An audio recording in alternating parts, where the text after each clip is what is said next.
கர்த்தருடைய பரிசுத்த நாமத்துக்கு ஸ்தோத்திரம். கர்த்தர் நல்லவர். 2 சாமுவேல் 22 அதிகாரம் 29-30 வசனங்கள். இயேசுவின் நாமம் மட்டுமே மகிமைப்படுவதாக.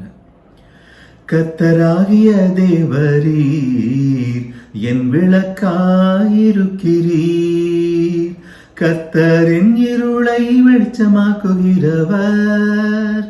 உம்மாலே நான் ஒரு சேனைக்குள் பாய்ந்து போவேன். என் தேவனாலே ஒரு மதிலை தாண்டுவேன்.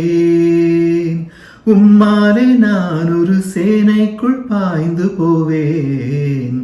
என் தேவனாலே ஒரு மதிலை தாண்டுவேன்.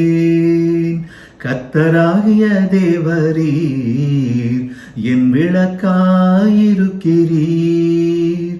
கர்த்தராகிய தேவரீர் என் விளக்காயிருக்கிறீர். கர்த்தர் நல்லவர்.